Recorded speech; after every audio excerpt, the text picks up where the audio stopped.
तो ब्रेक के बाद आपका एक बार फिर से स्वागत है। आज शिक्षक दिवस है। शिक्षक दिवस पर तकनीकी शिक्षा मंत्री और आयुर्वेद राज्य मंत्री सुभाष गर्ग से बातचीत की। तकनीकी शिक्षा एवं आयुर्वेद राज्य मंत्री डॉक्टर सुभाष गर्ग ने कहा, पहले के शिक्षा परिसर और अब के शिक्षा परिसरों में बदलाव आया है। जब से कोचिंग सेंटरों का प्रचलन शुरू हुआ है, तब से शिक्षा में बदलाव देखने को मिला है। शिक्षक दिवस के अवसर पर राज्य मंत्री डॉक्टर सुभाष गर्ग से खास बातचीत की हमारे संवाददाता दीपक पुरी ने। वह होता है जो अपने शिष्य के अंदर सीखने की जो इच्छा होती है उसे जागृत करता है। और इसी पर बातचीत करने के लिए हमारे साथ मौजूद है तकनीकी शिक्षा एवं आयुर्वेद राज्य मंत्री डॉक्टर सुभाष गर्ग साहब। शिक्षक दिवस पर क्या कहना चाहेंगे 5 सितंबर? देखिए, जब भी शिक्षक दिवस आता है तो डॉक्टर राधाकृष्णन जी की याद आती है। वो हमारे राष्ट्रपति थे और उनके जन्म दिवस के उपलक्ष्य में ये राष्ट्रीय शिक्षक दिवस मनाया जाता है। और शिक्षक दिवस की जो परंपरा जब उनसे पूछा गया, जब उनका जन्म दिवस आया कि क्या है, तो उन्होंने एक ही चीज़ कही थी कि मेरे जन्मदिन को आप शिक्षक दिवस के रूप में मनाएं तो मेरे लिए सबसे बड़ा उपहार वही होगा।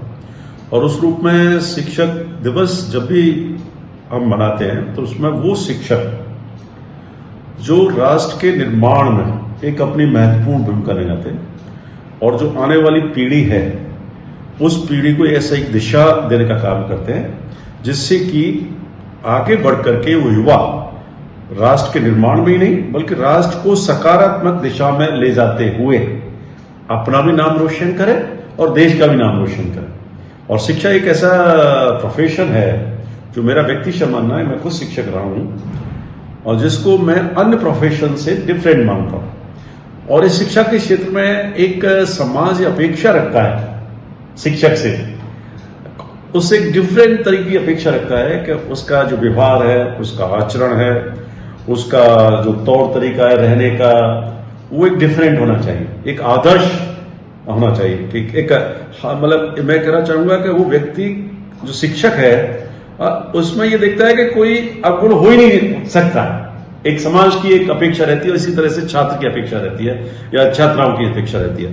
तो उस रूप में ये दिवस हमें इस बात का एहसास दिलाता है कि हम अपनी भूमिका को पहचानें, अपना जो दायित्व है समाज के प्रति, शिक्षा के प्रति, शिक्षा के जो मंत्र हैं उनके प्रति है, उस दायित्व को हम एक सही निर्वाह करते हुए जो हमारी युवा पीढ़ी है उसके भविष्य के निर्माण में सकारात्मक भूमिका निभाएं।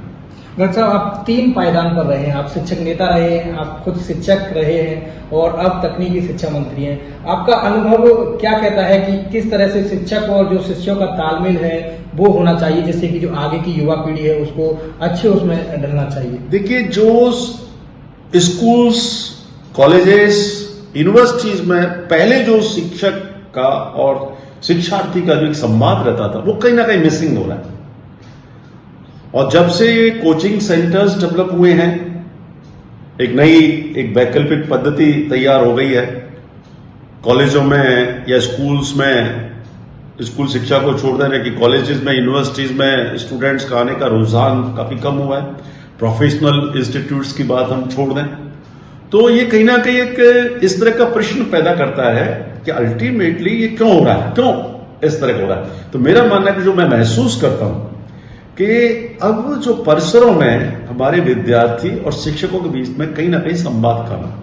बिल्कुल, शिक्षक दिवस पर न्यूज 18 से मंत्री डॉक्टर सुभाष गर्ग ने बात की और उन्होंने कहा कि जो शिक्षक अपनी इच्छा से शिक्षा के क्षेत्र में आते हैं वह तो अच्छा काम करते हैं, लेकिन कभी कभार क्या होता है कि शिक्षा के क्षेत्र में शिक्षक आते हैं लेकिन वो आते आते दूसरी जो लाइनें होती हैं उनमें भटक जाते हैं। ऐसा नहीं होना चाहिए और शिक्षक और जो छात्रों के बीच का जो संवाद है उसमें भी बेहतर सुधार की जरूरत है।